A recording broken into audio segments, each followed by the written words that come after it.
Hey, what's good, what's good, what's good? Welcome to Reflections of a DJ, the R.O.A.D podcast presented by DJ City and Beat Source. I'm one of your hosts, DJ Crooked. We have DJ Never here. Yo, what up? We got DJ D Miles. What is good? We got Jamie the Great. Yeah. What's good, fellas? What is popping? What's How good? y'all doing? Fresh out of Cinco de Mayo. Yeah. Had a lot of releases this weekend, Crazy.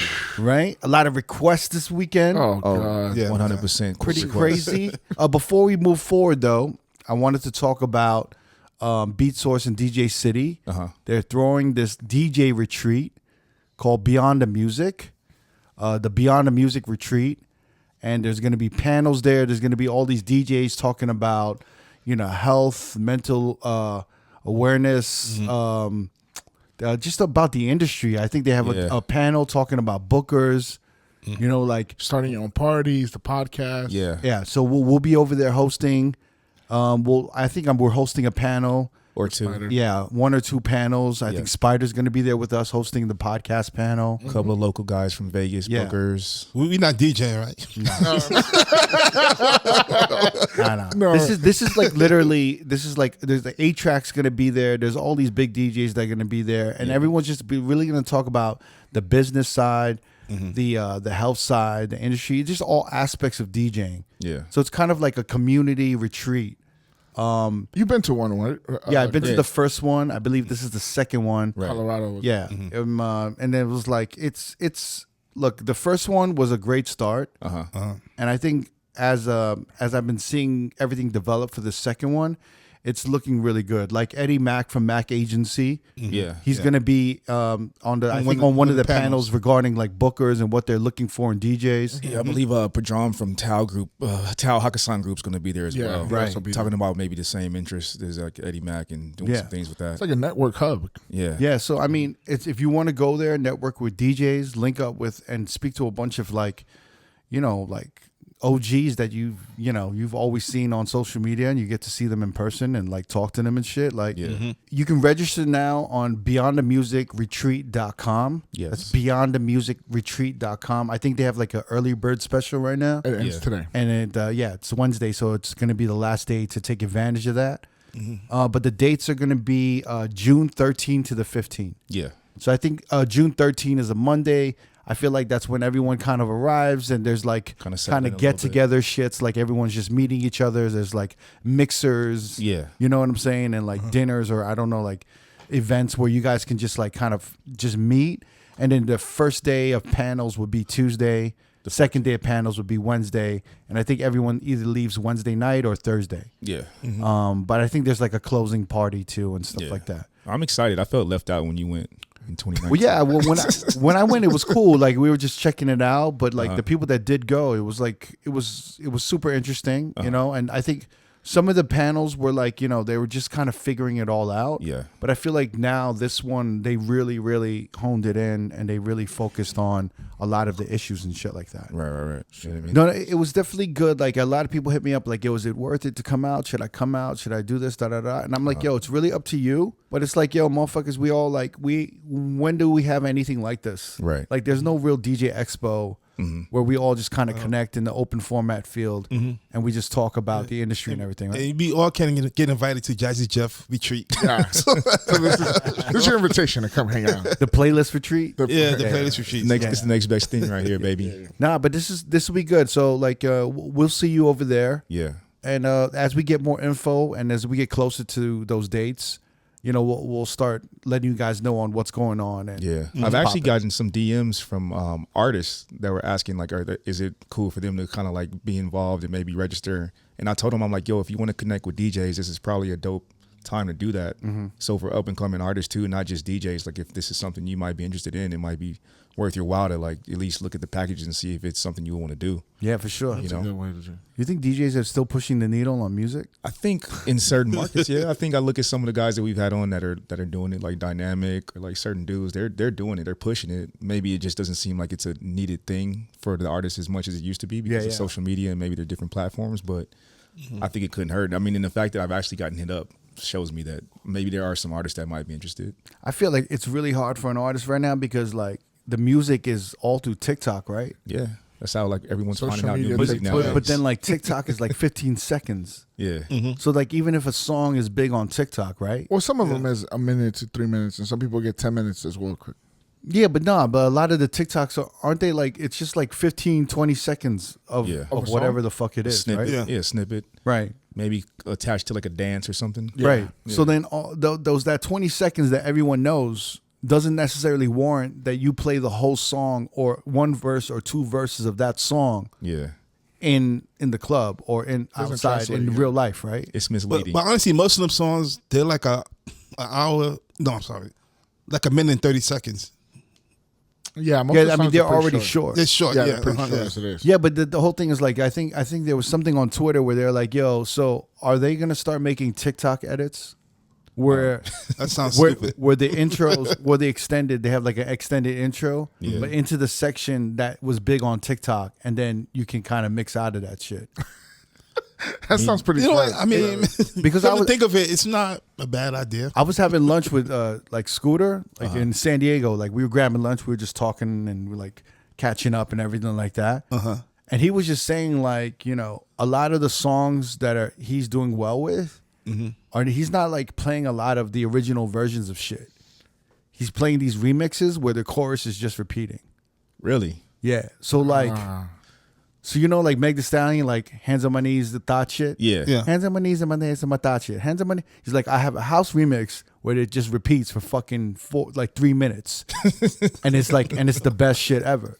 But when you think about it, that's really all you need right now. Yeah. For some of these songs. You know, that's kind of funny you say that because even like the Megan Thee Stallion body, Yeah. like outside of the chorus, no one really cares about the verse. It's just body, yada, yada, yada, yada, yada, yada, yada, over and over and over. And that's what the hype part is. And then it kind of dies out during the chorus. And then body, yada, yada, yada, 16 bars later, it goes back, right? It was always about the chorus, though, right? Yeah. It's always been about the chorus, but people listen to music differently back in the day. Yeah. Yeah. Right? So, but now I feel like I don't know if people listen to music like that. How they're digesting it? Yeah, because because people are watching TikTok for hours. Yeah. So if they're hearing music, they're hearing 20 seconds of every song. Yeah. But they're not necessarily downloading those songs on their Spotify or whatever the fuck. You know what I mean? I'm with you. Yeah. So that's why this dude on Twitter was saying, are they going to be having TikTok edits of shit where you're just literally playing maybe the section that's popping, have it repeat like 2 or 3 times and then get out of it. You might be onto something, especially in the nightlife world, where you can just get in and out of songs really quick. Yeah, it's you know like, what I'm saying? she's a runner, she's a track star. Bam, bam, bam, bam. You know what I mean? That's a perfect record to bring up. Yeah. It's just like, yo, once you start getting into the meat What's the meat one and that- potatoes of that song. That's a hard song to get out of too. Yeah. What's that one other record? my Have God. you ever been in the Mars one? I forget you guys, but the astronaut one? Astronauts. Yeah, that yeah. one. That's another one. That's just that one Just drags, section bro. and just drags. They have like a 64 bar verse. Yeah, that Mooski record is tough. Like it had a moment on TikTok when the girls are doing like the little running challenge or whatever. Bro, you play that in the club, you get stuck. Oh, what's the other one that you like? About the moon. Talking to the moon. And you come in with that grand shit. Yeah. Yeah. So yeah, even for that one, like I don't know what happens after that part. No, yeah. I don't give a shit. I hear people playing that in the club sometimes, and I'm like, why? Yeah. Why? It's like a problem. Like when you play a song and it works for 10 seconds and then it becomes a problem, is it worth even playing? It's not. 10 seconds, yeah. I feel like that's how music in the last 5 years. That was like what started that shit was Mamba. Oh, Shaq Bob West. Baba? Yeah. Mobamba? No. You could Yeah. play that for 2 minutes. I know, but still, it's that it was that beginning of the song that's people Wait. more What familiar was the with. first song? No. That wasn't it. There was What a was the song. one before that? There's one song. There was a few songs. There was a couple of songs that came out, and everyone was gassing them up. They worked for like, man. You know what I want to say? What it was? Maybe What? was it? Maybe Mask Off. Yeah, Feature? that was one of the first ones. It was like that era. It was completely. It was Mask that Off era. was really tough because it was such a mundane beat. I feel like Mask Off works better now. You can't play that verse, bro. You gotta have like a trap edit or I something. feel like it works better now. Though, Think so? right? Yeah. I feel like Mask Off hits harder now. Yeah. when it came out, What's it that hit, but it was just like, and it actually kind of hit right out of the pandemic because it was the time everyone started to take their masks off. Yeah. So it was like a cliche thing, and motherfuckers was just like playing it, just like play on the whole thing. You can not wear your mask in the club. I went to this ball game yesterday, the Padres, right? It's like I haven't been to a baseball game in a minute. Yeah, you look out of place, man. I saw that picture. Every told Todd, I'm like, yo, y'all niggas don't. I was like so happy that you were there. I was so happy you were there. I was just like, he's witnessing baseball because he always giving me shit. Baseball's boring. I wasn't wearing like any teams and shit. No. You just had like a flannel on it. Yeah, I looked like a Stella. Did you at least have a Yankee? You had a Yankee fitted on? Nah. I looked like I was dressed to go on like a date, like a first date. Yeah, and I got stood up, and they're like, "I want you to come to the baseball game with us." I had like a button up and like a fucking beanie on. Yeah, like, I did not look like I was baseball. Like I was going to the baseball park. ready. Yeah. But I was at the game, at the Padre game. And like the pitcher, like, you know, this rarely happens, right? Where the pitcher do like a fastball and it beamed the umpire right in the mask. Yeah. But he got fucked up. Damn. So they had to stop the game and he took the mask off. And then he was just like, he was out of it. Yeah. And then the DJ started playing Mariah Carey, Shake It Off. Yeah, He was like, funny. you gotta shake it off. And I was just like, yo. And I was looking at my boy Todd, right? Shout to Rob Zilla too. He hooked up the tickets. Yeah. I was looking at Todd. Todd was like, is he playing this because of the Yeah. umpire? Yeah. And the umpire was like looking at his mask. Yeah. And he played Future Mask Off. Yo, that's wild. It was like mask off. I love. Yo, DJs. shout out to the DJ for having that timing. Like he was ready. Yeah, he was impeccable. I was really impressed. And then when it's like, make some noise, like EDM happening and shit. Yeah, it's a great that's time. We were like, yo, this motherfucker's been waiting for this. So, like, he's been waiting to play these songs, to shake it off and all that shit. Either he was waiting or that happens way too often where he just knows to like play some shit like that. But the He Dodger was game ready. is crazy. They get it. This shit happens all the time. Like if somebody strikes out, they goes boom boom boom as he's walking away. So it's very like I don't know. The DJ makes it a lot more fun. I mean, that's a sound effect. We're talking about music here, man. Oh, Get focused. Jeez. Anyway, but back to that. But that I feel like Mask Off was when I don't know that era was. That was Whatever 20 that. That was 2017. 20 said that was the time period where all of these songs came out that were huge, right? When Metro Boomin was on fire. But every time we played them, we're like, this is a problem. Yeah. Like Gucci gang, Gucci gang, Gucci gang, Gucci gang. Every time we played something, it was a problem, right? It was like Mask Off. There was a couple more around that era. And we're like, all of these songs are fucking problems. Was it ZZ? One of them was that. Yeah. ZZ, There's another one, yeah. the Kodak Black one. Yeah. And I feel like ZZ works better now, probably. Like I've people, been playing that recently too. yeah, but a lot of those songs when they came out, they were problems. Tatiana. Tatiana. Tatiana. Yeah. That one had a little more legs because Cardi B hopped on. Yeah. Yeah, after the remix, but the original version. Yeah, but she had like a fucking 64 bar verse too. Like her verse was way too long 64 too. bars is crazy. I feel like she saved that song for me in the club because I couldn't play that song just his verse. His verse was so unorthodox that it just confused people in the club. So like her hopping on and she had just started to blow up was like perfect time. But then she fucked it up because she like wrote like the verse was just way too long. it was very long. Pause. I always cut her shit off and go back to the chorus and then get Yeah. out of it. Yeah. That's another song that you probably could do it with, right? Like you just hop in, do the chorus, and just get out of it with the chorus and just keep it moving. Yeah. Like you don't need a verse for that song. I definitely think in that year we all kind of understood, yo, a lot of these new songs when they come out, they're gonna be fucking problem. Like, yo, that new fucking Jack Harlow, First Class. Yeah. That's a problem. Yeah. That's a problem right now. I'm getting nothing but fucking requests for that song. Yeah. Every white person wants to hear that song. It's a number one. It's a number one song on the charts. Right. It's the new Lose Yourself. Every white person, right? Whenever I see a white person coming to the booth, I'm like, they're gonna request Jack Harlow. Is it just mainly because they just know that sample? They can't really say that they really like that song. It's a combination of it being Jack Harlow and the sample. Yeah, but when was the last time there was a cool white boy in hip hop? Man. Yeah, maybe do the same Gucci Gang, right? Lil Pump now. Lil Lil Pump Pump. wasn't cool. He was never. he was cool, kinda man. cool. G-Eazy. He had a moment. He I had a would say moment. G-Eazy. Yo, Easy's a lot. I had recently. I was in the lift and I was talking to the driver. We was talking about music, whatever, and I'm talking about white rappers. And he was like, "Yeah, I'm not feeling Jack Harlow. He's not hard enough." What was he expecting? And it was a white driver. He's like, "Nah, he's too soft, man. He's not hard enough." He must have been from Detroit or something. Yeah. So I was like, He's not Eminem. I forgot who he said he liked though, but it was just like, But that First Class record, it's a good record. Yeah. It's just missing something. Because Yeah. it has like the same energy as like the Akon Snoop, right? I wanna fuck you, right? yeah. It has that. I think it's around the same Like BPM. yeah, I think It it's is like the same. 101. But for some reason, you could play that Akon Snoop, right? And it built up. You heard the chorus, right? It was catchy. And then it had a crazy 808. Right. And then the drums came in and it built up with Snoop's verse, right? Yeah. And then with this First Class record, you got a catchy chorus. And then all of a sudden at the first verse, like the beat disappears and it almost goes into dead air. And then everyone stops dancing. Yeah. And then the verse starts with Jack Harlow. Who the fuck arranged this record, yo? It's the worst fucking thing ever. Like, it's a problem, yo. I wonder who produced it. Look it up. It's a fucking problem, man. That record is a problem. Like, I think there's a Chisel remix, Chisel from Miami. I've been playing his remix, but it's like a reggaeton remix, but it's actually arranged really well. I feel like that song's good for radio because I've been on radio a little bit more lately. And it's become actually a power record, which means it's one of those records you have to hit every 30 minutes. And then the sub powers are usually the records you have to hit every hour.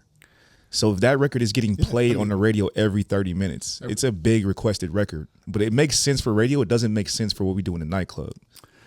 You know what? I have this big problem, right? When new music comes out, I'm always like maybe one of the first guys on it.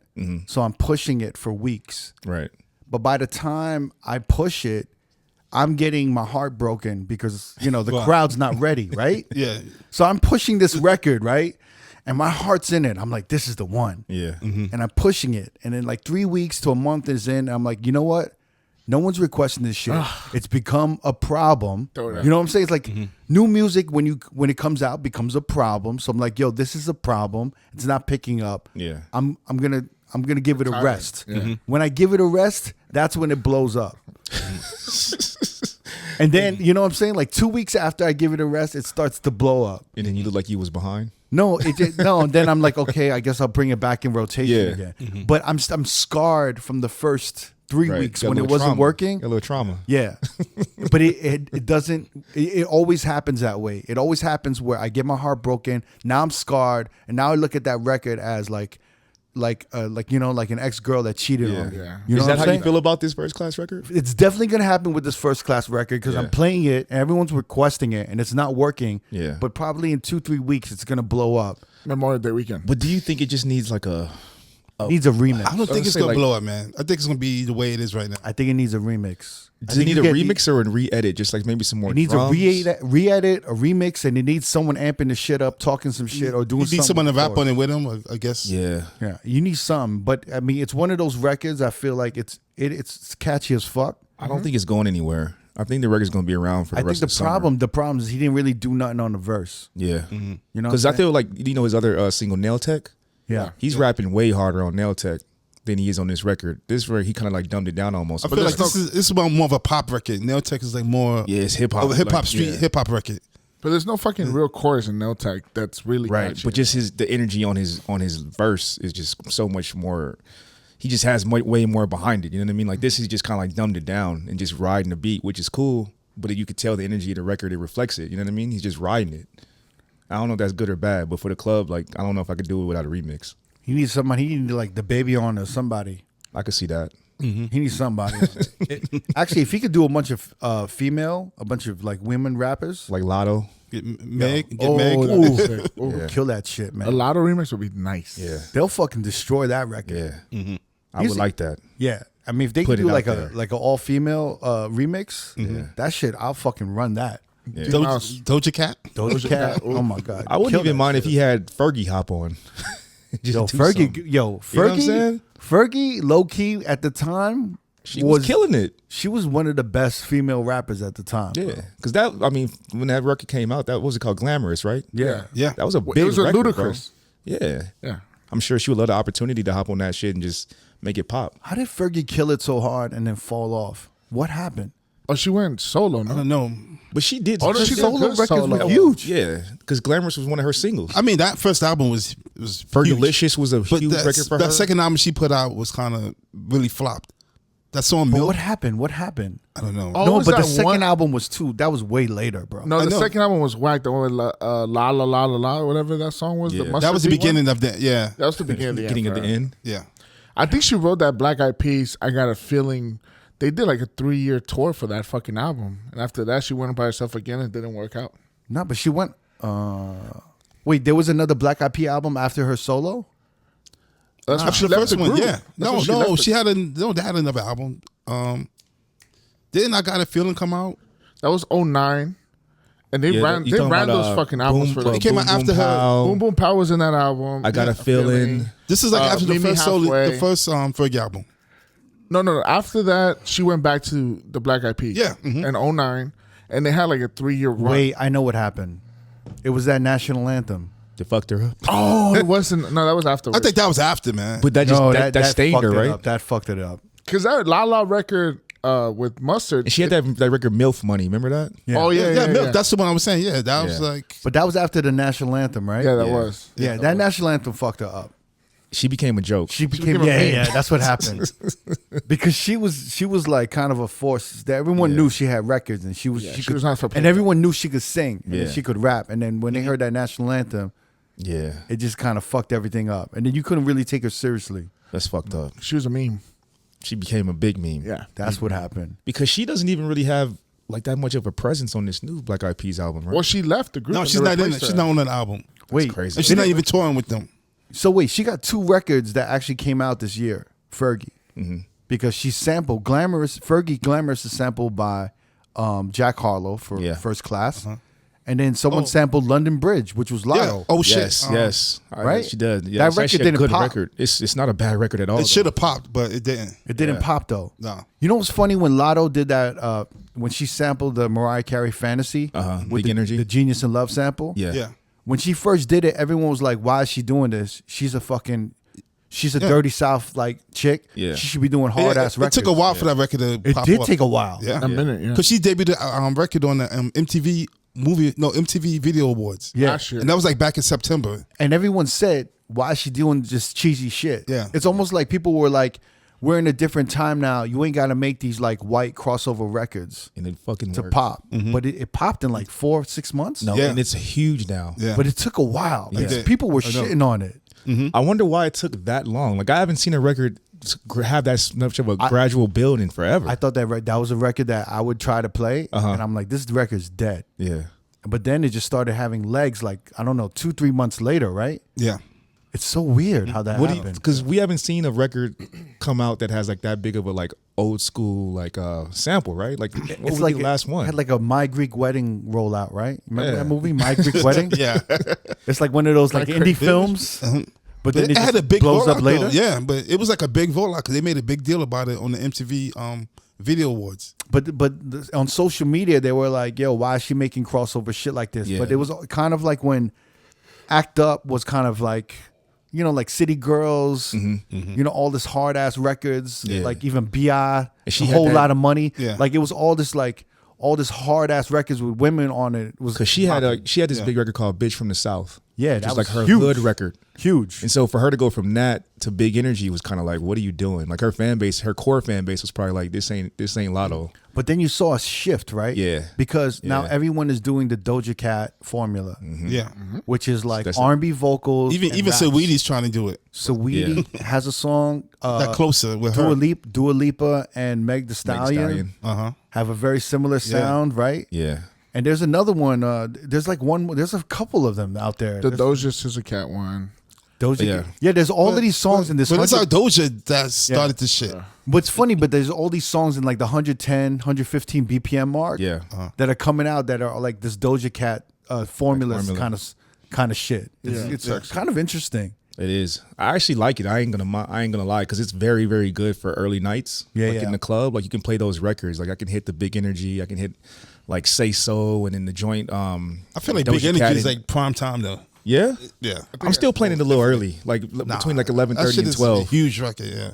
I mean, you could go either way. You could play it in the beginning as a warm up, and Yeah. then you can even like play play it it again. twice. What I noticed that Lotto was doing, she made a huge radio push in between those last 4 to 6 months. Like she was at every major radio station. Oh yeah, the last 3 months. doing freestyles, doing interviews, like just pushing that record. And I think that helped her a lot too, along with maybe how Doja Cat is like coming out with shit too in her sound. But she made a huge push, man. Like she wasn't just sitting around letting that record like kind of like marinate. Like she was actually doing shit. I didn't realize she'd been around since 2016. Honestly, I didn't. She was on that Jermaine Dupri show, the rap game. Yeah. It was kind of like the Puffy making the band, Yeah, but for Atlanta artists. I remember that. And she was only 16 at the time. that's crazy. Her name was Mulatto back then, right? Yeah, and Yep. she changed because she didn't like the comparison of like the what's the term like It's a, mulatto is like it's a derogatory term, right? for like a mixed black girl, Yeah. like a black and white person. I mean, that was the mulatto. term we used in the 90s and 80s It was- for biracial. Yes, Yeah. When you saw a light-skinned girl, mulatto. you're like, Yeah. yo, she's mulatto. Yeah. Redbone. Never heard that. I didn't hear Redbone till later. It was all Are you mulatto. serious? I think Redbone, Redbone was first. like, But actually, I thought Redbone was an insult because that's what like I heard Redbone from Malcolm X, right? yeah, Yeah. That was like, but I thought that was like an insult. I mean, know it's what's funny? kinda, yeah, you won't go out. Yeah, it's definitely kind of offensive. Yeah, like Redbone. if I was in the 80s and 90s talking to my boy, he's like, yo, like what, like oh, I saw this cute girl, and be like, what was she? You'd be like, yo, she's mulatto. And But I that's wouldn't. But funny. I wouldn't say, yo, she's Redbone. No, but I think Redbone was more of a like a West Coast term. At least from growing up, I never heard mulatto until it was like more some people I think from the East get Coast. No, I heard Redbone on the East Coast. Redbone was the term for a light skinned woman, like a cute Are we light gonna have skinned to girl. like bleep everything we're saying right now? Nah, No. this I don't terminology. know now. Nowadays, you don't know, man. I don't think so because we're not using it Yeah, now. But we're not using it a bad way. Yeah, and the fact that she changed her name because of it, I think we're okay. But when did mulatto start not becoming usable? Like in the 2010s? I feel like in the 2000s. Well, she just changed her name in the last year and a half. yeah, I think after She went from mulatto thing to big lotto. No, to but there lotto. was a point where like we kept saying mulatto, and then people were like, "It's not mulatto, it's biracial." I'm like, "Oh, word." Oh, I didn't know that. You see, didn't the hear fir- that? The first time I ever heard Redbone was Lil Wayne. In like 09 when on every Really? Yeah, where he says I like her- the long hair, her thick big red bones. That's the Redbone's first- okay. Yeah, I I think. don't know. Well, I mean, we had that whole situation Well, I mean, with Redbone. Childish Gambino got a whole song called Redbone, Yeah, so it must be all right. but you know what happened was with that when Danny Lay started calling people Redbone, I mean women Redbone and women Yellowbone and all this shit. That's when people got offensive. I'm trying to think when mulatto, because my boy broke it down. Mel DeBarge. I remember I was hanging out with Mel DeBarge, and he was saying mulatto in Spanish meant donkey, oh, because mulatto is like a donkey. Is like a mix of like a pony and a mule, right? Or something. so it's like just describing a mutt. It's like it's a really mean way of saying biracial, right? Right. Like a mix of two races or Yeah. two breeds. Yeah. So he was like, "Yo, like mulatto's fucked up. You call someone mulatto." Yeah, You know, I do the Mel DeBarge. Yo, crooked. Don't say mulatto. You crazy. You don't say that. It's mad derogatory. isn't that crazy how like a term like that? my name is Mel DeBarge. I never would have thought that. And I'm not related to the barge. Yo, you want to hear a funny story? What? So he was coming up with his DJ name. Oh, he gonna hate me if I say I know. this shit. Do it. He was coming up with his DJ name, and I was like, "Yo, what's your DJ name?" He's like, "Yo, it's Mel DeBarge." Like DeBarge. I'm like, "It sound good." Like I was like El DeBarge. He's like, "But it sound good, crooked. Why you hating? Why you be a hater, crooked?" So I was like, "All right, Mel DeBarge, right?" So I think he had to spin with Riz, and then him was like Riz and Scissorhands was spinning, Yeah. and then they were like, "Yo, what's up?" You know, Riz like, "Hey, what's up? What's your name?" It's like Mel DeBarge. And Riz just looked at him and just started laughing. Like, are you related to the DeBarges? And Mel was like, nah. And he's like, no. But he didn't really want to answer because he kind of wants you to wonder just- if he is related to the DeBarges. Because when you look at Mel, he could maybe be. He's light skinned. Yeah. He looks like one of them. I the thought he barges. was for a long time. which is kind of genius of the name, right? Because if you looked at him, you could be like, It's a is he a possibility. DeBarge? Well, he could be a I DeBarge. believed that for a long time. I thought Yeah. he was part of the party. Yeah, which is the genius of it, Yeah, right? which is great. Until I think you told me he's like he's not related. I was like, what?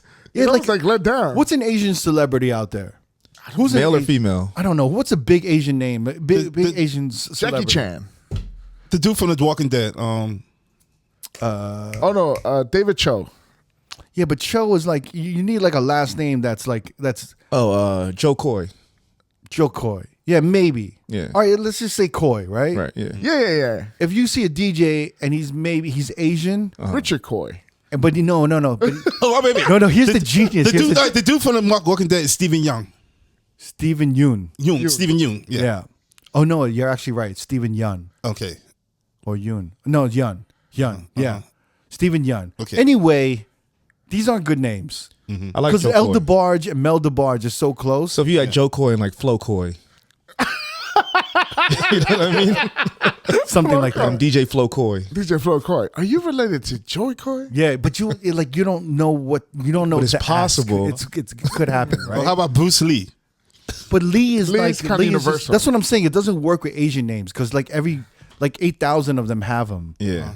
So you need like an Asian person with a really like standout last name, which no one has. Like if I was something Iglesias, I'd be like, "Are you related Yes. to Enrique?" Yeah. Yeah, something like that. Or like Esteban, like Gloria Estefan, right? Yeah. Stefan, yeah. Right. Is that your aunt? Jaime Estefan. But then you pick a name that's kinda rhymes with it a similar little to bit? Gloria Estefan. Yeah. Like Meloria Stefan, and then you're like Meloria Stefan. That's your. It sounds like Gloria. Yeah.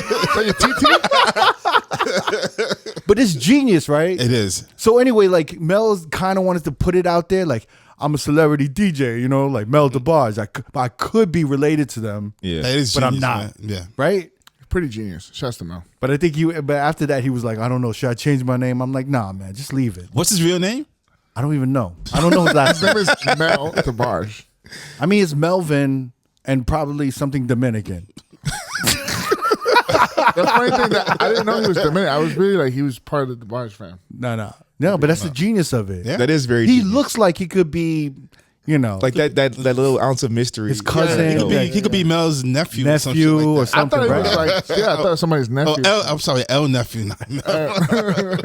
Gonna be like, he's gonna hit me up like, Crooked, why you put my shit out there? Why you're such a hater? You always been a hater, Crooked. Something like that. What are we talking about? I don't know how we got. Oh, we're talking about mulatto. You talk about Mulatto. the names and people changing the names and shit like that. Well, Yo, speaking of celebrities, right? Instant celebrities. Can we talk about Eddie McDonald, our homie Eddie Became an instant McDonald, celebrity man. overnight. Yeah, DJ man. DJ Eddie Mack from Mack Agency, Yeah. who was a amazing DJ. Yeah. Great. You know, from Vegas, from originally from Jersey. We, you know, one of the OG. When I first came to Vegas, the OGs were Eddie Mack opened his own DJ agency here in Las Vegas called Mack Agency. Yep. Jamie is on it, Neva's on it, a bunch of homies are on it. Yeah. You know, they handle a bunch of events out here, and they, you know, they do bookings and everything like that. All of a sudden, Eddie has been working with Anderson .Paak, right? Yeah.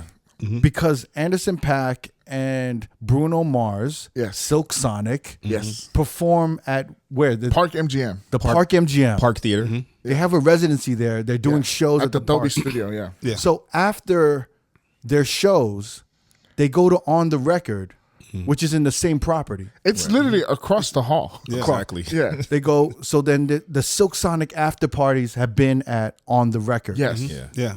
And On the Record is like, you know, it's one of those venues that's like a good music venue. There's not many good, I don't think there's any good music venues in Las Vegas on the Strip. Correct. And this is one of them. And On the Record has 3 rooms. They've got like the main room. They've got the bus where they play like classics, old school. You can play whatever you want. You know, it's like a vibe. Then they have the vinyl room where they actually have DJs playing vinyl. Yes. And Anderson .Paak has been wanting to DJ vinyl. Yeah. Right? Is this, Yeah. I mean, never. I feel like you've been experiencing this firsthand and you've been watching Yeah. this. Yeah. Just out of nowhere, he was just like, yo, I want to DJ, play vinyl. So Eddie hooked everything up. Him and Eddie got tight. Eddie like brought out How all does his that own happen? records. How do you get tight with Well, he Anderson? just showed up. I think he showed up one night, and then he ended up in the vinyl room, and I think Eddie was in there. And then he was like, I want to jump on. And Eddie just started handing him like records that he was asking him for. Anderson, Yeah. Anderson .Paak's DJing on real vinyl. though. Yeah, Yeah. real vinyl. And then Eddie's helping him sort it out. Yeah. Anderson .Paak has no interest in DJing on Serato. No, He no, wants just vinyl. Just vinyl. just vinyl. Because he has the whole aesthetic going on. He has the wig that he does for Silk Sonic, and he has a suit going. He's keeping that 70s style 70s going. vibe. Is that his real hair? No, that's Nah, a wig. that's a wig. See, I thought it was his real hair because isn't he like half Filipino? Yeah. Yeah. So I thought maybe he just maybe like ironed it Yeah, or like, yeah. you know? Permanent. He like had a blowout. Yeah.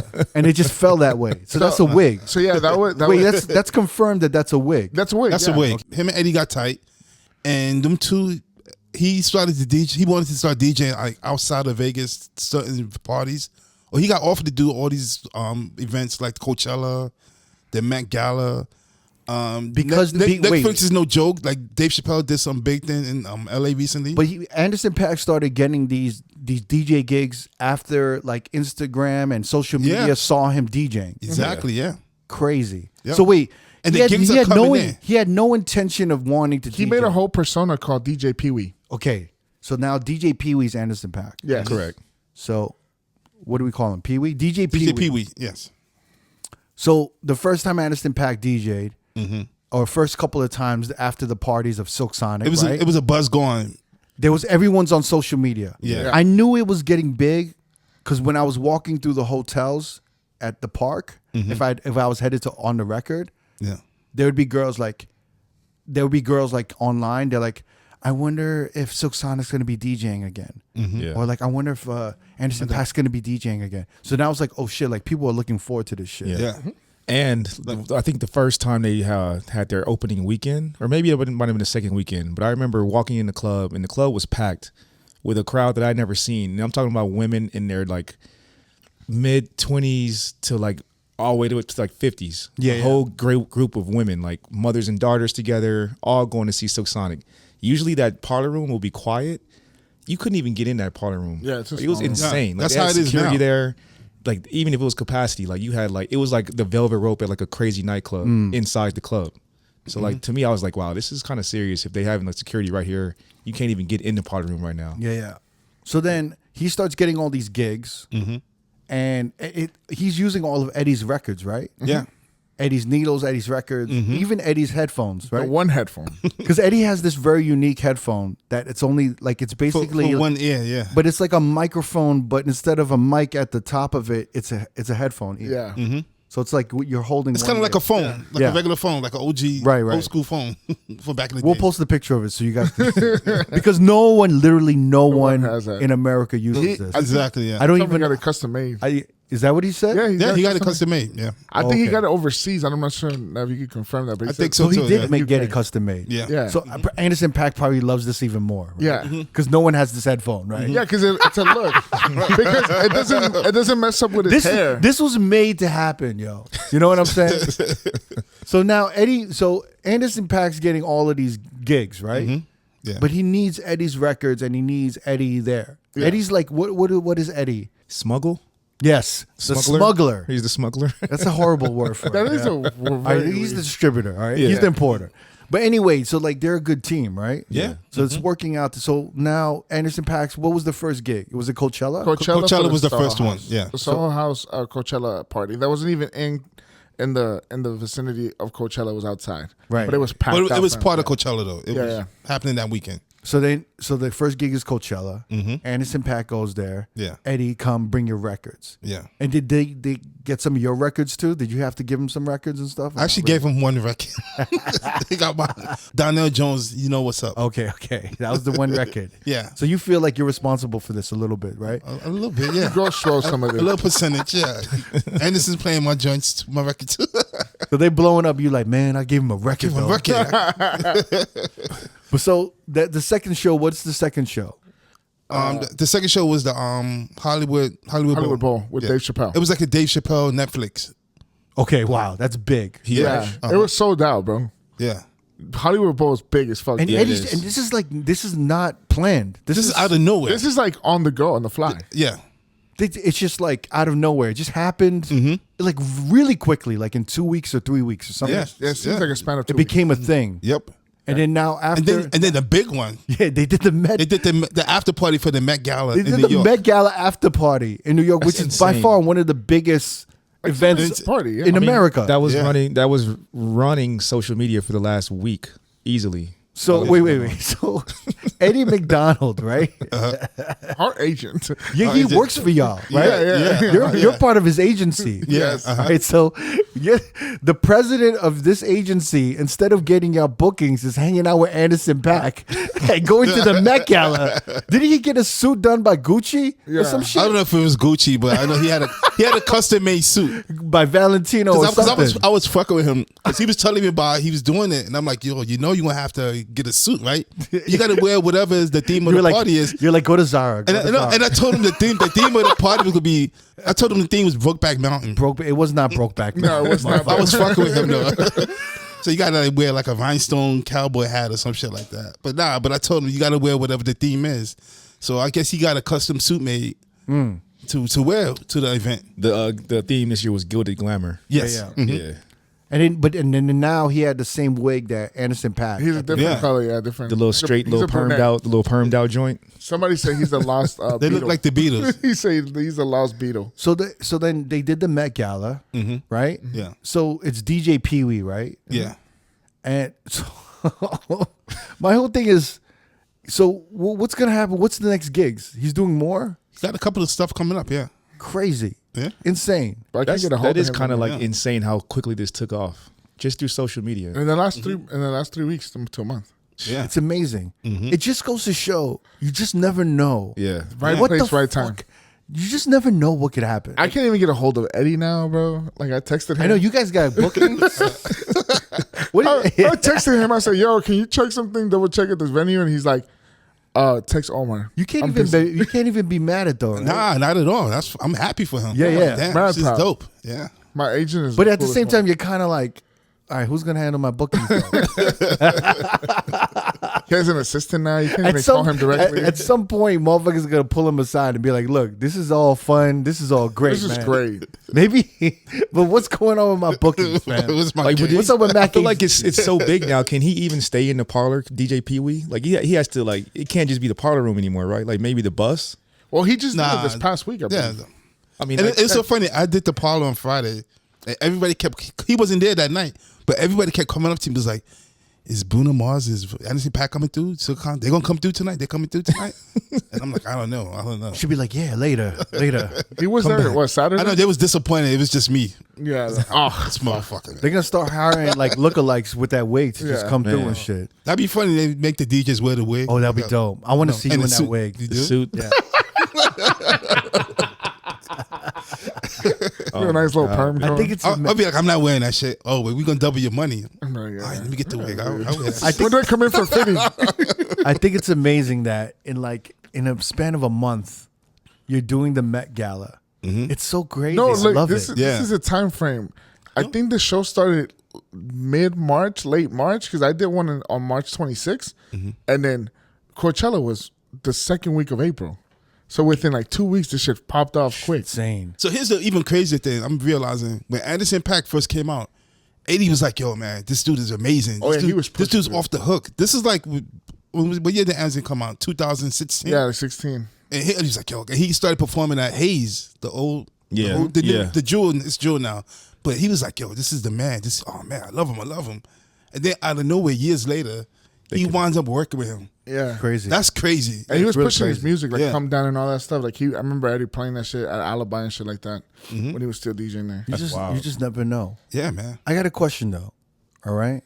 And this is like because I'm just wondering here. We're talking, right? We Yeah. can talk, We're, right? we're all friends here. We're all friends here. We can talk, right? This Right? is a safe space. Yeah, I'm just wondering when something's moving this fast, how do you work out the deal with like what you get paid, how you get compensated? And here's a question. Do you care about it when it's in the early stages like this? So let's say you team up with somebody, let's say some celebrity, like you work with them, and all of a sudden they're like, "Yo, man, we're getting booked. Let's go to Coachella." And then do you go with them to Coachella and see like, well, how much you getting paid? Right. Do you even bring that up? Or do you just run with it and just be like, this is fun and let's just run with it? Yeah. And let's see what You happens. see, I'm the type of person to run with I it. said you run with it. I'm running with it. I know. Especially if you're not even a DJ. I mean, Eddie's like he runs Mack Agency. He DJs once in a while. Right. So it's not like he depends on DJ. He used to run Mack Agency. That's over now. He's DJ Pee Wee's. Omar taking agent. over now? Yeah, it's Omar now, bro. Just I don't OG. even know if you'll have access to Eddie anymore. I don't know if Eddie's going to return your calls. I Yo, know, right? Omar, I gotta get a hold of. I just Eddie. I just hit him up to ask him if he wanted to be on a podcast. He was like, never who? he's like, he never responded back. Nah, never? nah, I'm joking. I called But Omar. that's- I was like, yo, let me talk to Eddie. He's like, he's not in. But that's tough, right? Because I feel like Anderson Paak respects Eddie and his craft, that I feel like he would have probably had that conversation. Yeah, with they him. probably had that conversation. Maybe if Eddie was up and coming, that might be a different conversation. Do you have that conversation though? How does that conversation come up? I You think, can't like, bring that up. Nah, it's tough because I'm in my head. I'm like, okay, Unless this might be something that could really bubble. Yeah. Let's do it, but at some point, let's discuss Because compensation. he's traveling with crates now. Right. Yeah. So like So the that's- amount of money you got to spend on travel for that in itself, like travel crates, isn't like on a private plane or anything? Or probably. So that It's probably not a doesn't private apply. plane. It's- Bro, he's not. Yeah, you're wildin'. I mean, it might be a charter. Nah, it's not. No. Oh, okay. You guys are far-fetched. Eddie has to check those Not crates that I in. know of, unless Eddie ain't saying something. Eddie has to Checking check. those crates in, bro. Yo, checking those crates in is that's a heart attack. It's a gamble. Oh yeah. yeah. Yeah. You're literally on the plane wondering if you're gonna get that shit Right. in baggage claim. If all the crates are gonna come, right? Yeah. That's a fucking nightmare too. Yeah, and expensive. So I mean, I'd imagine Eddie, a man of his stature in his career at this point, would have that conversation with Anderson .Paak or maybe his management, because he's earned that right. He's done enough in his career to command a certain amount of money. But maybe, like I said, if it's an up and comer or a new DJ that wants to get That's on, a good point. That's a good then point. maybe that's not a conversation you have because you're kind of like growing with it. Exactly. Yeah, because he does have the records and he had the venue before that. Yeah. So yeah. No, but it's a good point because if he was DJing actively, doing 3 nights a week, he wouldn't be able. He would be like, "Well, I'm getting paid. I'm canceling my gigs. Right. I can't go with you, Anderson. Right? Yeah. Or Pee Wee. Pee-wee. I can't go with you. I have to make money." Which is what happened with Neva and Dave Chappelle. Right? That's right. Yeah. If you were in a different place in your career, you would have went with Dave Chappelle, or you would have just taken a risk and went with Dave I would have Chappelle. risked it. Absolutely. I would have Right? risked it. So when you think back, do you think back like, oh shit? I missed out on that. When you see Eddie now, with I'm, the I'm wig, going dark, right? Am I going dark? Nah, go ahead. with Go the ahead. wig, dark. with the wig. But we got to have these tough conversations. Never, you know what I'm Go saying? ahead. Go ahead. When you see Eddie at the Met Gala and you see him at Coachella, do you think back maybe if you put Dave Chappelle first, you would have been in the Netflix right now. You would have been on stage when they beat the shit. You would have been stomping out that dude on stage that attacked Dave Chappelle. You would have been on stage. Yeah, you would have tackled him. You would have played Annie up. You would have switched over. You would have played Annie up, and you would have went and started stomping on that motherfucker. Tim's on. I honestly, I don't think about it no more. I feel don't like think- that shit is past already with the Dave Chappelle thing. I'm like, dude, that was like 15 years ago. So I'm just like, eh. So, Never's like, at peace with it. I'm really If it surprised happens never- now, but if it happens now again, Oh, no doubt. another celebrity, and you're someday like, yo, come and do this for me or do that. Well, Are I you- feel are like I'm more established now. I could be like, yeah, I'm down to do it. Back then, when I first had this opportunity, I had just moved to Vegas. I couldn't afford to like take that chance. lose that job. Exactly. Yeah. So, but now I'm like, yeah, I would do it. I would have risked it. And then also, I feel like now I had better support. People would support me more than Right. nothing against. I'm not gonna name who it was, Yeah. but it was like at the time it was just like, oh, there was nobody else that could do it. You got to do it. Right. Nowadays, it's just like a bunch of other DJs that's out there that could do what I was doing. I could DJ. So They could cover They you. could cover you. exactly, yeah. So That's a good point. Yeah, it's interesting because I feel like a lot of DJs I know would have been like, they would have brought up the money situation early and it would have fucked everything up. Yeah. You know what I'm saying? But it's one of those tough conversations that you have to have. yeah, But I think it's interesting though. Yeah, it's tough because, like you said, like maybe not every DJ has the support to just get up and go. Like they might rely on these gigs financially, and leaving those gigs to go do this and take that risk, it's huge, right? Because you don't really know. Either it could really blow up and you can make crazy money eventually, or it could just turn out to be nothing and you might have lost out on whatever gigs you might have lost out on and not have that money. But you still have the look at the same time, so it's like, what do you do? You know what I mean? But it's like that conversation that motherfuckers have like on social media. They're like, if you had an opportunity to get $1 million or have dinner with Jay-Z, which one would you rather have? Or so like, do you worry about the money or do you think about, the opportunity and the kind of the moment and you kind of just roll with the moment and the momentum and you just go with it, and then maybe realize that you might be in a room and you're rubbing elbows or rubbing shoulders. It's actually I looked it up. It's rubbing elbows. Okay, you might be rubbing elbows with people you would never meet ever. Like at the Met Gala, like who you would never meet anyone. You know what I'm saying? Yeah. Like what different type of room? That's a different room. But it's also a room where like who gives a shit about you, but you never know. Someone might. If you meet the right person, shit just can open up for you, man. It's crazy. Yeah. I'm definitely taking the Jay-Z dinner. I'm doing that for sure. You're taking the Jay-Z dinner instead of $1 million? Yeah, 1,000. What about you? I take the money. No, 1,000%. I'm taking the money. That's short term. You're taking the money? I'm taking short the money. term. How much Jay-Z gonna tell you during that dinner that's gonna help you go to that other level? Bro. Well, it's not. So here's the thing about the dinner. This is what you have to think about. There's different elements. Yeah. Mm-hmm. The element is you impressing Jay-Z so much that maybe he kind of works with you or wants to work with you. Yeah. That man's worth $1 billion. But that's not the thing. Was you're gonna have a talk about what you could do to help elevate your career. Yeah. And like I said, the dinner's gonna be like maybe 2 hours. Yeah. And he can't tell you what you need to do within 2 hours. You need to like have. How long is that $1 million gonna last you though? What's that? How long is that $1 million gonna last you? That could last. That's gonna last. What you talking about? How long is it really gonna last? I'm gonna sacrifice. And you can invest 5 money, years? but you can invest that into something else. Nah. I'm gonna take the crap. I'm gonna like take the sure thing with the money. Yeah. And the dinner's a crapshoot. But you know what also it is the fact that Jamie's really good at like I'm taking that dinner, bro. he's really good at just saying nothing and just talking shit. Don't you know what I'm downplay saying? it. Don't downplay it. Don't downplay it. I just know how to move in that situation. That's why I'm taking the dinner, because I know what I can do in certain rooms. This motherfucker had multiple dinners with Diddy and they couldn't get a full pound from Diddy. What's he gonna get at this Jay-Z dinner? That happens all the time. I'm so curious. I'm now. like 2 hours of having dinner with Jay-Z. You never know. You gotta gamble. That's a sweet thing. Scare money don't make money. So if you're gonna gamble, take that $1 million. Take the $1 million. Of that 2 hours, you're gonna be eating for an hour. I know you, Jamie. Scare money don't make money. Scare money don't make money. Don't make money. I'm betting on myself. I'm confident to bet on myself on that dinner. Hey, scare money don't make money. Big bang take little bang. Okay. I'm just saying. You're laughing at it, but that's the way to move. And that's the way to move. I think that Jamie's right, but you could also take $1 million and I'm not and taking take a that. mill. You could take that I'm not mill taking a with mill. that same mentality and flip it into something. Nah, you're not For taking sure. the mill. The mill's too easy. Because the fact is, ain't nothing but a gangster party. That's what it is. That's Tupac for sure. Scared money makes no money. Yeah, scare money don't make money.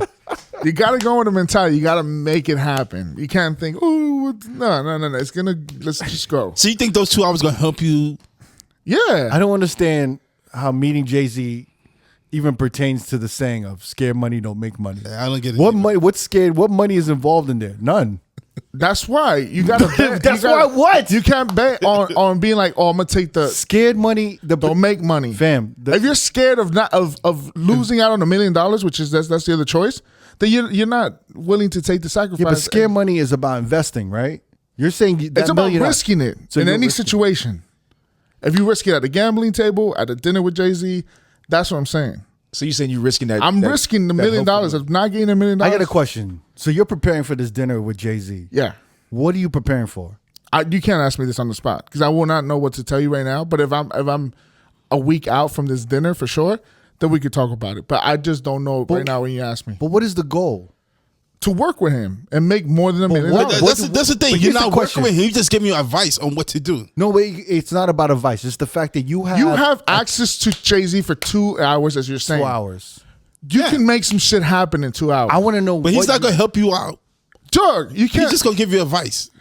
It doesn't. You don't know that. I've been in multiple. This is the funny thing, and I love Jamie. Right, Mm-hmm. this dude has been in multiple meetings with people, and he hits me up for advice. Right. Oh yeah, I have to ask you. That's not My thing bad is, because you're I like my wouldn't- OG, so I'm asking you. But for I'm shit saying, you've okay, been in. What advice would you give him if he's having the dinner with Jay-Z? Well, the question that I would ask him is says, what are the opportunities that you see that where you can elevate Jay-Z, and in turn that would elevate you, right? Mm-hmm. Right. I don't see anything that he could do for Jay-Z right now, except maybe get him some sneakers. See, I get some rare Travis Scotts or something. You know what I'm saying? and he can buy those by himself, so he doesn't really need me. For Right. it. But I'm saying like you have You to just never know what you can. you do. have to go into a meeting, right? you like for a dinner like that, you know, at the most you might be able to DJ for him or DJ or work with him, but it's like, what are you gonna do to impress him in 2 hours? Yeah. And that's really the question. Whereas if you take $1 million, you can invest that and You can flip it. well, you can buy property, you could do so much with it. Yeah. And it can affect you and your family for a good time. for generations, I think. Yeah. Yeah. Right? You can literally buy $1 million, you could buy 2 to 3 pieces of property. Right? I mean, you could. You could buy 2 to 3 pieces of property and turn that $1 million in 10 years into probably $5 million or more. Yeah. Yeah. And then he'll have his dinner with Jay-Z. He'll have those memories of that dinner. He'll post that picture every year. Yeah, on his birthday, December 4th. The second year anniversary that I had dinner with Jay-Z. The third year anniversary. You just never know. Happy birthday, Jay-Z. Happy birthday, Jason. He posts that The picture. It's funny though, because that picture, when you in that picture of a celebrity, like I see a lot of motherfuckers, they I don't know if they have like an alert on their calendar. Dude. What is this? What is this? They have like a yearly reminder, like time to repost that picture of you and I don't know who the fuck. Ex-celebrity, yeah, you whatever. and Doja Cat, you know, and like and then you have to make up another caption on that magical night. And not only that, if you met together. them early in their career, they're not looking like Doja Cat now. You get the other cat. So I you're picking the dinner. Get the alley cat. Oh, 1,000%. Interesting. Taking the dinner. Where are you taking him to? Well, I'm not paying. He's more richer than me, so he need to pay.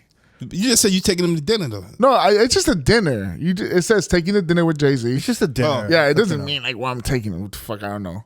I mean, but that's what I'm saying. Like, you gotta take the gamble. I'm not the type of person not to be adventurous and taking the gamble and see where the fuck it goes. I'm taking the money. Yeah, I'm taking that money. Man. I'm not doing it.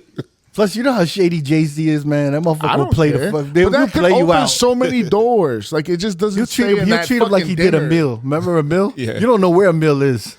Yeah. Emil is gone, yo. I hate how you. Yeah, that's a mill. You'll be like a Mill, bro. Mill. He don't have no meal. That was cool. Yo, it's the foulest shit when Jay-Z used to perform that song. Was it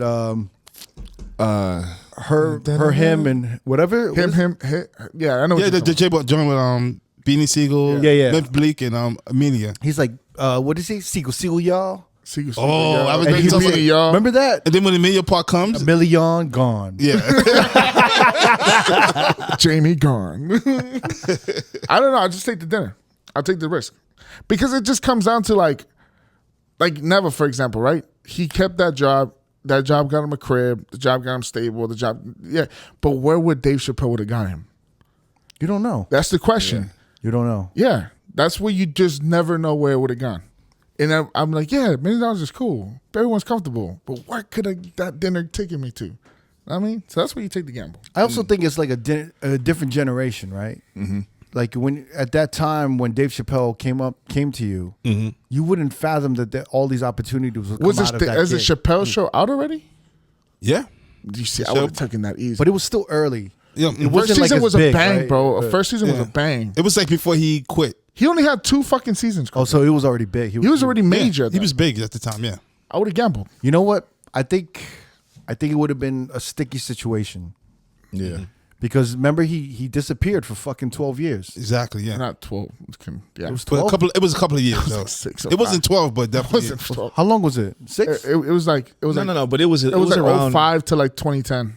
But it was around. He didn't start doing stand up till like. Oh no! Oh, you mean from stage wise? Yeah. he was. He gone didn't for a do no minute. work. Yeah. But he was still. No, he was doing visible. shows. He was showing up in parks. Yeah, he was showing up at a Yeah, concert. but no, he didn't come out with anything. Like, No, he did Radio City that one time. No, he man. didn't come out- 2013, 2014. No, but I'm saying he didn't come out with any work. He didn't Oh, no, distribute special, anything no for special. 12 years. Yeah, He was literally gone for 12 years. I mean, What was his first thing back? That Netflix special. Yeah. Yeah. So it That probably was was. amazing. Yeah. But people like Donald Rollins stuck by his side, and look at what he's opening up for him all the time. no, but it's Make weird. your It's money. weird when you depend, like when you circle your career around one celebrity. Like I remember, like my homies used to manage D'Angelo, and D'Angelo like didn't tour. How long did he not tour for? That was like 10 years or Yeah, longer. 10 years or something, right? Yeah. And then I think he started touring with Mary J. Blige. Yeah. Because I got free tickets to that because I knew the manager. He's like, yo, come through. And I remember him being like, yo, man, shit was rough, man. Like, this motherfucker didn't want to tour. The whole band is waiting. Everyone's waiting for this motherfucker to be ready to make money. Mm-hmm. And he was like, I was waiting. And then finally they did that Mary J. Blige tour with D'Angelo. Yeah. It was... Damn. But they're like, yo, just imagine that shit. Mm-hmm. So you can't really, you know. But if Dave Chappelle would have gone out, right, he would have left for whatever years, he would have been known as Dave Chappelle's DJ. You don't know that. You don't know that. I know, right? Yeah. You don't know that. You can't really, you know what I'm saying? It's tough, man. It's tough because every because situation. he had Cypher Sounds on that show, you know. Yeah, DJ Soul was the DJ original Soul, DJ. Yeah. I don't know. That's on the resume. That's kind of, it's what you do with the situation too. Yeah. So that's why I'm like, I'll take the dinner. I'm still taking the money. Yeah, y'all can do that. What would you do? Taking the money? I don't think Jay-Z would even give you. Oh my God! Would tell you what you need to know to make money. Or here's the thing: is that I think Jamie, if it wasn't Jay-Z, I think he would do well. I don't know how he does around East Coast motherfuckers.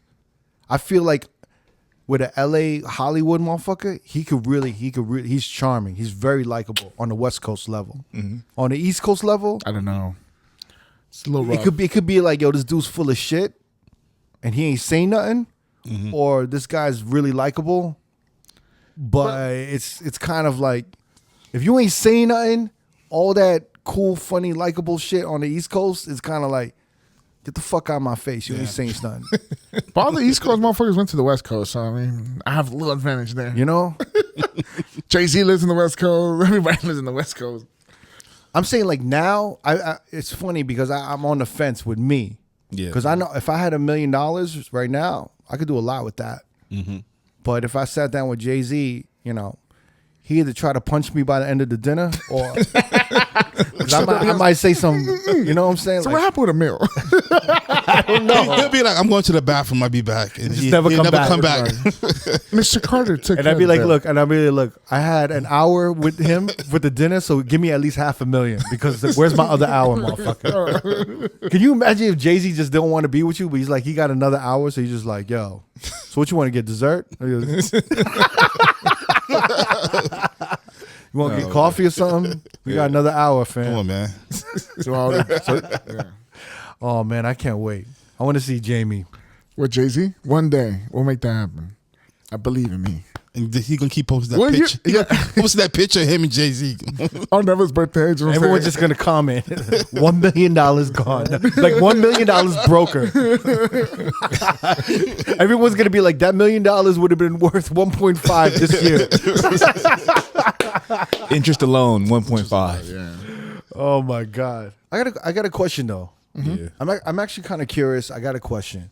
Would you be okay being like Dave Chappelle's DJ? Just being known as that?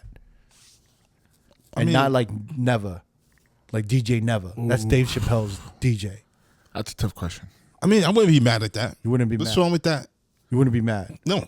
That you're kind of like, you know what I'm saying? Yeah, nah. I wouldn't have a problem with that. You wouldn't have a problem with that? But because people still know me as Never, and they was also know me as, that's Dave Chappelle's DJ as well. Yeah. So it kind of, it'll work out. But like everywhere you go, yo, you Dave Chappelle's DJ. You Dave Chappelle's DJ. Yeah, you would refer to as the Dave Chappelle's DJ. You'd be cool with that? Not Never. It's like, that's Dave Chappelle's DJ. But I'm going to be also known as Never. It's going to be half and half. It's going to be those people. I don't think it'll be half and half. I think it'll be 80%. 80%. 85% you're Dave Chappelle's DJ, and then 15% you're Never. I would say it'd be 60%. No. And 20%. Let's just say it's 90% Never. Fam, all right, so there's nothing wrong with that. That wouldn't bother you. No, not would at it all. bother you guys? If you didn't really have an identity, but you were famous for being somebody's somebody. Yeah. Yeah, that would bother me.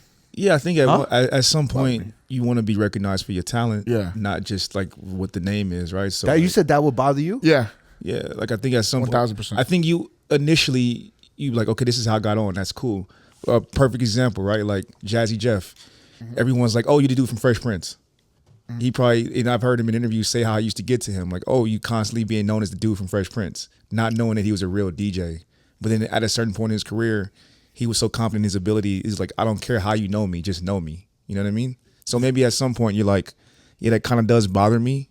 but because you know who you are, but like at some point you're like, fuck it, you just know. Never- That's all they that know matters. you. Never. What never, you think? Never. You would be annoyed as fuck, bro. Dude, I used to If we get eat, annoyed. if we eat, and This then people are coming up to you and they're like, "Yo, you Dave Chappelle's DJ, right?" And they'll be like, "Yeah." Be like, "Man, where's Dave?" bro, like, Tell him I said what's up. None of Yo, that. can you call Dave? But like I said, they would know my name. But no, they wouldn't. No, you're Dave Chappelle's every DJ. first day, but they're like, oh yeah, never. Dude, Dave Chappelle DJ. Never. How many followers do you have on Instagram? No. Let me. You don't even have. You're like, I'm gonna have 60% gonna know me as Dave Chappelle, 40% gonna know me as Never. Right? He has million. Like, how many followers does he have? He has millions, yo. Yeah. You're like a 1% fraction of his total following. So his total following are gonna dominate and identify you as just Dave Chappelle's DJ. Bro, you know, it's, They're not gonna be like, that's Never. They're gonna be like, that's Dave Chappelle's DJ. So everywhere you go, they're gonna be like, yo, where's Dave, man? They're gonna be like, I was thinking it'll I bother think me. you would bother the fuck out of you. Are you crazy? I think so, was, man. I I don't was think so. kind of in that situation at a point in my life, and it bothered the fuck out of me How are you using that situation? because I used to be Quincy's boy. It was like, that's Quincy. So every girl, every dude, everybody around women be like, oh, that's Quincy's boy. They'd be like, oh, you Quincy's boy. Yes, Quincy's boy. They'd be like, Yeah. yo, you. I'd be like, yeah, Jamie. Like, oh, you Quincy's boy. And like- I was like, yo, that shit Yo. bother the fuck out of If me, he like bro. this, they'd be like, that's yo, you that's Quincy's. different though, man. They'd be like, no, yo, no, because you lose That's your different identity. because You lose your identity. It's you. You're not doing nothing. You just No. you just being Jamie. No, but it's like, yo, you At least I'm the Quincy's boy. DJ. I'm like, oh, that's yo. fucking They'd be Chappelle like, DJ. yo, you Quincy's boy? Go get me a water. You ain't doing nothing. Yeah. It was like, that's Quincy's boy. Quincy boy, right? Where's And Quincy at? It bothered the fuck out of me at a point in my life. You Quincy's boy, right? And that's a small statue. We need more napkins on the table. Can you give us some napkins? Where the napkins at? And then not far, he was actually here over the weekend, and then he was like, "Oh, I'm with Jamie the Great," and I was like, "Oh shit." Now I'm somebody. Now I'm not just Quincy's boy. Nice. So it was kind of like a full circle moment, but it will bother the fuck out of me, Nev. Like, and it was such a small But that's different thing. though, man. You're not It was just a small You're thing. just being you. It's just, oh, I'm Jamie. You're not DJing or nothing like that. Well, I was DJing. But still, nobody was thinking about you DJing. That's what I'm saying. That you're Quincy's boy. Or Quincy's He DJ, wasn't whatever you DJing want. at that time. I know, brother. right? You Come on. just popping up right now, Jamie. But Jesus, You are. I know. Self-reflective moment. But anyway, that shit will bother the I was fuck out of DJing me. in my bedroom, and I did a couple practicing. college parties. Yeah. I was DJing. No, you Doing a wasn't. bunch of house parties. No. But anyway, at the end of the day, it would bother the fuck out of me. And that was just my friend. Now imagine 1,000 times of that, 1,000,000 times of that. You're just Dave Chappelle's DJ. I don't think it'd be shit that- will I don't think it'd be bother that the bad, fuck out though. of you, bro. I think you would get annoyed. It would be annoying after a while. Everybody coming up to you and ask you the same thing, and I think you would get tired of it. I don't know. About the same thing, like you going to like the pharmacy or being at like Sprouts getting groceries, and motherfuckers are bothering you. Dave Chappelle's And you boy. would be like, yo man, motherfuckers can't leave me alone. Yes, I'm Dave Chappelle's DJ. Yes, I am. I don't know, Now man. leave me alone. Let me get my broccoli in peace. You would totally be like I that. don't think it'll bother me, man. Why? All right, would it bother you? I think I would understand my place. I think I'd be like, yeah. I would just be like, yeah, what's up? That's what I'm saying. I don't think I would be mad. There may probably be days I'd be annoyed, but all in all, I don't think I'd be like, oh man. But what if I it started to affect your branding? Yeah. Like what if on a flyer it said Dave Chappelle's DJ? That's and then that's gonna happen. Never is in smaller font. DJ that's Never. crazy. That's Yeah, dope. You know what I'm saying? Why would you? Yeah, all right, here that's a good question. What would you say about that? That would not happen. You would call. Wait. That would not happen. I would make sure that would not happen. You know, can I tell you something? No. Can I tell you something? That would happen. That would happen. You'd call Eddie, and you say like you tried to hit up Eddie to change it, and he wouldn't even answer Eddie your call won't because he call would back. answer back. That card. Oh my So now you're fucked, yo. Yeah. Now wait. Now, I'd be more mad at Eddie. now you wait. than Now the venue that's putting my name on in small print. now you're not only Dave Chappelle's DJ, but you're Anderson .Paak's DJ's DJ. Wow. You're like under all of these motherfuckers, man. Because the venue's gonna be like, we need to sell hard tickets, so we gotta Yeah, put yeah. Dave Chappelle here, Yeah. DJ Never, DJ. Imagine they didn't even put a picture of him. They put a picture of Chappelle. Bro, come See, on. y'all going, And you know, you reaching with that you one, know, man. and the crazy shit is that all of this feelings you have start affecting your actual relationship with Dave Chappelle. Right. I don't think because so, you man. Dave Chappelle's DJ. Nah. So then he might ask you to do something. You're like, man, I hate that song. Can you change this song? Like, it's always about you, right, Dave? That's something you would do. Like a motherfucker just snap. He's like, what's wrong with you? I'm telling you, I think it would affect you. It'll affect not just you, Ned, but I mean all of us. Because I look at like even like Future's DJ with Esco, right? Yeah.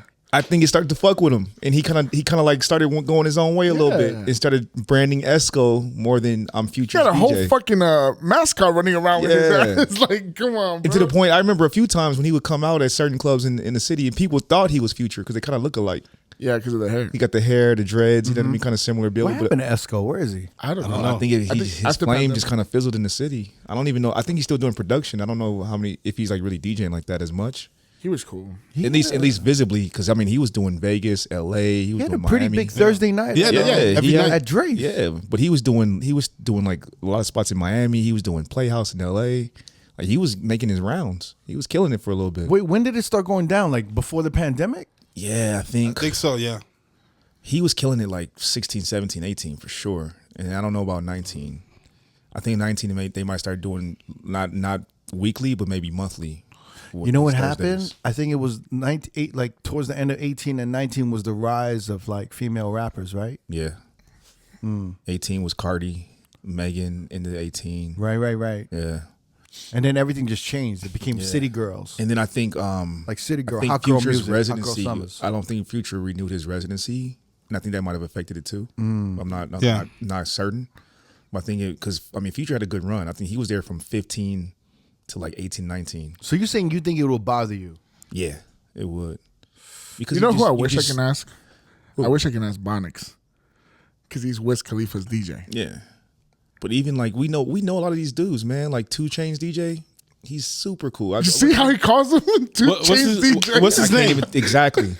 That's what I'm saying. And it's fucked up because he's a good dude, and I can't think of his name right now. Yo, never. That would bug the shit out of you. I don't think so, man. I'm telling you, bro. Oh, his name is Esud. Esud, bro, my brother. But it's already there. You already put it out there though. But you already put it out there. That's what I'm saying. It'll bug the shit out of No, you. never. worked You with full him of shit. so- That would bother the shit. It out would of me. not bother me, It man. would. But I'm on the same boat as you. I don't think it would bother me. But What if they're like, yo, that's Moma's boy, I'll be like, yeah. and you're not crooked? Well, that might be different because you guys grew up together. I mean, we didn't grow up. But y'all together, came up together, together, I I'm should say, and y'all been tight for for so many years, man. I don't think that might be a I little don't different think that dynamic. would bother me, man. I don't think it But would being bother known as Moma's boy? Yeah, Your Moma's boy. I have people doing that today. They're like, yo, you Moma's boy.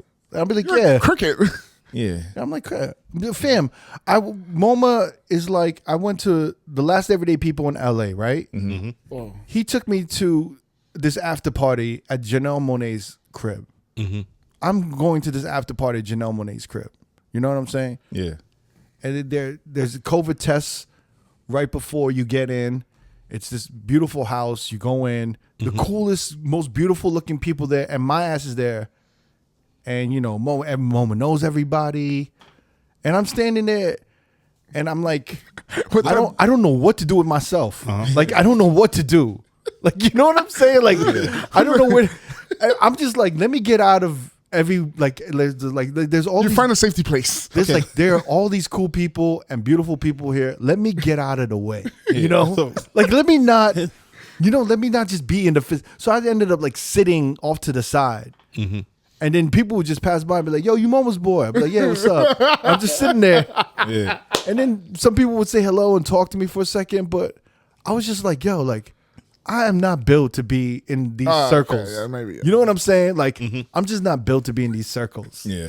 Because anybody else would have been like, oh my God, I'm at Janelle Monáe's crib. Oh my God, there's Jadena there. There's this person here. I want to talk to them. I know they're going to like, and I'm just kind of like, I'm the opposite. I'm like, I don't want to bother anybody with my existence. You know what I'm saying? Let me just stand here With my existence. and just enjoy the music and then look at this. But after a while, I was just like, I think it's time for me to go. Like, this is not I'm not this person. I'm not this cool person to be in. But you know what's the difference between being Moma's boy and being Dave Chappelle's DJ? What? I'm getting paid to be Dave Chappelle's DJ, and I'm pretty sure I'll be getting paid a lot of money. So that's why I'm like, you know what? I could live with being known as Dave Chappelle's DJ. I can instead of never. I ain't getting paid shit for being Moma's boy. You just skip the line. And Jamie, you're not getting paid shit to be. Oh no, yeah. Quincy's boy. Nah, that's shit. I'm telling you, that's shit. But I'm getting paid a lot to be Dave Chappelle's DJ. Because I'm like, I have a name. Let's remember this episode because if any of this shit ever happens, right? Yeah. And everything, we're gonna have this conversation again. Absolutely, yeah. And we're gonna find out what's what. Revert back to this day. Oh man, just put it out there. Yeah, put it into existence. You know, it's funny. I want to be Dave Chappelle's DJ. I'm gonna go home and take the pictures of Dave Chappelle and me on the vision board. The vision board. Hey, Dave Chappelle's DJ. Dave Chappelle's DJ. I'm gonna go to bed night. Dave Chappelle's DJ.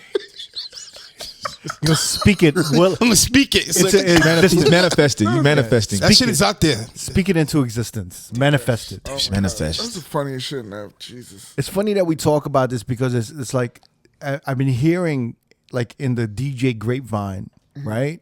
Streets. In the streets, right? I've been hearing a lot of DJs are paying people to curate their sets. Wow. Yep. Are you serious? Yep. I've heard that so many times. So let's say I'm a headlining DJ. Yes. Yeah. Mm-hmm. You know, I kind of get it. Right? But it's also kind of like It's weird. Yeah, it's weird. But I get it. It's like to be to kind of blow up as a DJ, right? Mm-hmm. It requires more than just the music and the craft, right? Yeah. Mm-hmm. You have to do photo shoots. You got to dress the part, right? Mm-hmm. You want Social media presence. You got to go to events. Yeah. Yeah. You got to mingle, right? Kiss babies. You got to create content for TikTok, Twitter, social media. Yeah. Instagram. You got to do photo shoots. It's exhausting, right? Mm-hmm. Yeah. When do you have time to actually go through music and do all of this shit? Sometimes that's like the secondary thing, right? Right? So I understand to some people, right? To some, I don't know, DJs, they might need help curating these sets, especially if they're in, like, let's say I'm a hip hop DJ, but I'm getting so big that I'm going into open format rooms like Vegas where I have to play EDM. So maybe I don't know much about EDM. Right. So, or maybe it could be the other way around. I don't know. Right. So then I pay somebody who has nothing but time to go through music and to go through all the music, and they're curating these sets, these sets for my live performances, and so that when I DJ, like I don't know, like I got a question. You're talking about me saying curate, and you mean having your set planned already, and that's the set you're gonna play while you're DJing? Yeah. like these, Or if you pay someone to like, yo, put me onto like the newer music, whatever. I mean, there's two ways to go about that. One is you getting put on and like getting a folder from a friend. Mm-hmm. Yeah, like, he's exactly. doing hot Yeah. shit. The other one, you have like The other one is crazier. With, A, B, C, and D. That's how you playing these. that's kind of crazy because you're not reading the crowd. You're just playing. You just playing see. what's going. Yeah. Well, is it that much different? But it's like ghostwriting your bars on the free. Like, you know what I mean? I was It's gonna kind of say, like. if you're an artist, is it that much different from having a song written for you? well, Performed in a here's the song? thing that you guys don't know. There's so many big DJs out there. Yeah. Really big DJs, like Diplo level DJs that hit up regular local working dudes all the time and tell them send me a screenshot of your playlist. And these dudes send them the playlist screenshots because they look up to the DJ. Right. Yeah. But they get nothing. But it's been happening forever, yo. Yeah. Like I've had big DJs hit me up, be like, "Yo, Crook, send me your playlist," or even homies, send me your playlist. I'm like, "Yo, here's my last set." Yeah. Like I said before, Fab did that for me. I didn't ask him for it, but he did it. He gave me like a play his set from what other night I heard him DJ, and he just like, "Yo, here's an idea what to do. Just don't bite my set." And I was like, "All right, cool, got you." I mean, that's kind of like it's been happening forever. Yeah, that's nothing new. Mm-hmm. But like, this is different. This is someone collecting music and putting your whole set together. Right. And this is a big DJ too. It almost doesn't involve anything of your taste or anything. Mm-hmm. You're just kind of like put the shit together, put it all together, and then we'll review it, and then I'll just perform the shit, which is different. Yeah. But it's like we've heard so many crazy stories, right? We've seen so many crazy things, pre-mixed live sets. Yeah. We've pre-recorded sets, all of this shit. Yeah. Like this isn't even. I mean, is it that bad? Do you think it's bad? Oh, 1,000%. I think it's I'm on the fence. It's fucking up the craft for I don't know if it's for real DJs. all the way Is it? bad, but if it's not, if you're gonna do it, you need to be well compensated. That's my thing. But then like, again, like I sound old saying that, but like you just said, DJing doesn't involve your the way you play or how good you are. It's everything else, like the way you look, social media. Certain rooms. Exactly. Yeah. Vegas, a lot of Vegas rooms. Yeah. Mm-hmm. Yeah. So but yeah, like I said, if you're gonna be compensated properly, I don't have as much of an issue. You know what I mean? Like you can keep me as the ghost, prepare or whatever, but just make sure I'm taken care of financially. Like don't try to like lowball me or do anything funny. Like if we homies, that's one thing, and like I don't mind doing it. But if it's gonna be like a consistent thing, I need you to take care of me financially. That's not respectable though, man. Like that just kills everything. I don't know, because like my whole thing is like it takes a village, right? Yeah. So if I'm a big DJ and I'm getting, I don't know, let's say what's a good amount? Like say 10, 15, Let's say 20, 15. Let's say 15, 20K. Yeah. That's a million. I don't mind paying 3 to 5 DJs $500 a month to send me the best songs that they're the best in their genre of. Right. So if like I have a DJ who knows all about dance hall and like Afro beats and all of this shit, every month he's sending me or she's sending me the best reggaeton, Latin. I'm getting the best, and every month I'm getting all of this shit. And you chipping them off properly. That's information. That's like I a tutor. don't think there's nothing wrong with That's that. like a tutor. information. Now the curation thing, this is when the machine becomes too big, right? Yeah. So you don't have enough time to actually put together the music. Yeah. So I don't know, man. I don't. I just know that a lot of, to make money and to be high profile and to do all of these things, it takes a lot of work, bro. Yeah. And the music right now in some of these markets are secondary. Yeah. Is it a sustainable plan? You know what I'm saying? I don't know, because it's like the more dependent you are on someone curating your set, the more enabled you are to do it by yourself. Yeah. So then 5 years passes, and let's say you got to put something together by yourself. You're completely out of touch.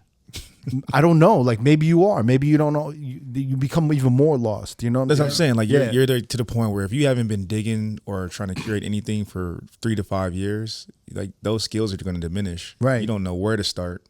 You know what I mean? Because you don't even know where you left off. You don't even know what's hot. You've been depending on this machine for that long. There's no way you can just pick up and be like, okay, cool, I can put together a set of 100 to 200 songs and know exactly where to go and how to like attack that room, right? That's But then again, music hasn't don't change like that. Right. So the shit he And was then doing 5 years ago could still work. He just But depending on which room. exactly yeah. But like if we're gonna stick to Vegas, I think 5 years ago to now, it's a different room, right? 2017 to now, Vegas is a different room. So Right, whatever yeah, you were yeah. doing then is not gonna work in this weekend in 2022. You know what I mean? I think it's interesting. Yeah. I don't know like where I'm at right now because I've heard worse shit before. You know what I'm saying? But like I don't know what to think of it. I can't wait for this episode to come out so we can see the comments. You think so? I don't like. I think people are gonna chime in. So you think it's bad? I think it's bad. What It's do like, you think? Go ahead. What do you I think? think times have changed, man. Maybe like back in the days, I would have been like, "Yo, this is kind of whack." They This keep is bad. moving the goalposts. Yeah. Like you know what I'm saying? Yeah, So like that's what. like it's like we don't know, like it's a touchdown either way, so it's like we're just kind of like, all right, so are we the motherfuckers that say it's not a touchdown because the motherfucker's getting paid and he's getting bigger, you know what I'm saying? So who am I to be like, well, he's not curating his own sets, Absolutely, yeah. right? That's how I look at it. But it's not respectable. That's what I'm trying to get to. Yeah. It's like if you go see a comedian, right? And then the comedian has somebody on the side and be like, oh, do the fat joke. And then he does a fat joke. Yeah, but you know how many comedians have other people writing their jokes? Exactly, yeah. I'm about to say that. That's what I'm saying. Like there is no. But you're still kind of structuring. You might have a writer or work with other people, and that's cool. But you still have to go out there and do it by yourself. Nah, Yeah. you know what it reminds me of is NASCAR or like those F1 Formula F1, yeah. races. They update the rule book, but it's literally the engineers and all of these like the team, the racing team. Right. It's literally the racing team's job to find how to break the rules without breaking the rules. Yeah. Yeah. Do It's you bending understand the what I'm rules saying? until it can't break. Yeah. So like they're always like, well, the engine has to be this weight, and the metal, the frame has to be this. Yeah. It has to be this. So now Car they're has to have a certain clearance off the ground. exactly. All that, yeah. And then now they're always thinking. The engineers are like, well, how do we bend the rules, stay in these parameters, but make the car go faster? Right. You know what I'm saying? And that's literally what these motherfuckers are doing. How do I get ahead? I'm gonna have someone curate the sets for me. Right. But I think- All it is just adding more to the business. yeah. I don't know, man. Yeah. There's so like many, you said, the rules are changing constantly. So like, what's the I parameter? mean, they had celebrities DJing, and the celebrity would have like a real DJ with them DJing, and that real DJ is putting together their set too. yeah. So it's like That's way different, Crook. I don't know, man. That's way different. It's all the same shit. It's all the same shit to me. It's very. No, it's not. It can be subjective, but I think, like I said, like for me, I'm not mad. But if I'm gonna do that, I need to be well compensated for my time. Yeah, but my whole thing is like, whether it's Beyond Meat or whatever the fuck, or if it's Impossible Meat, it's not real meat, right?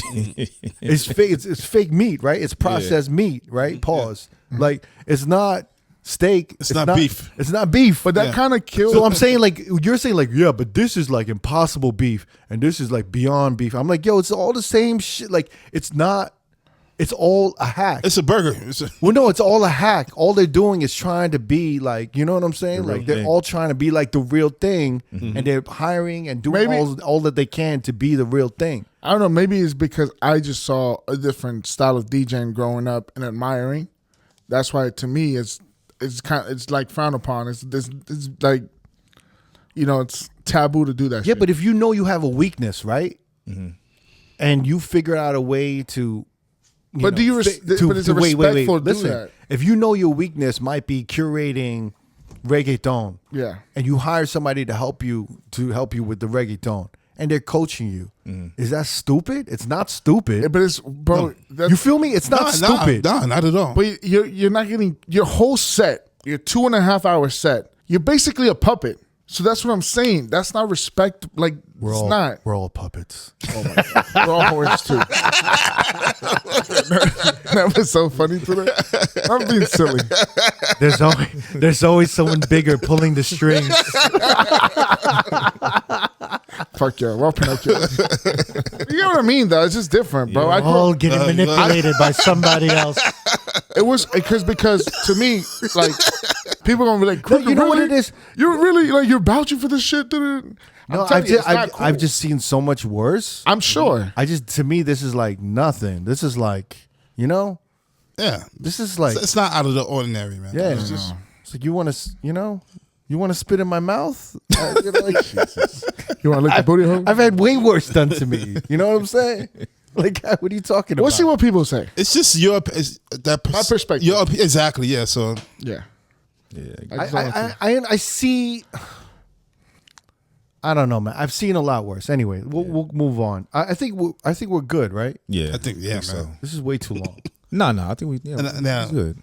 All right. I gotta hit up Sam's Club before they close. I got 2 hours to I go. want to leave that. Sam's Club's loyal customer DJ Neva is on the way. Hey, you Dave Chappelle's DJ, right? Dave Chappelle. Pass me that corn. No. What you doing in Sam's Club? I thought you was paid. That's what you're gonna hear. You would get that would. piss Everybody you go the to fuck Sam's off. Club, man. That would piss you the fuck off. All right, so we're just gonna end this shit, right? Yeah. we'll So end it over here. we'll see you guys at the Beyond the Music Retreat. Yes. Which is in June 13 to June 15. That's beyondthemusicretreat.com. Yes. All right. Yep. And then we out. All right, y'all. Peace. Peace. If you want to watch more episodes from R.O.A.D Podcast, click either links on the left or the right. Don't forget to subscribe to our YouTube page and get updated on new uploads throughout the week. Peace.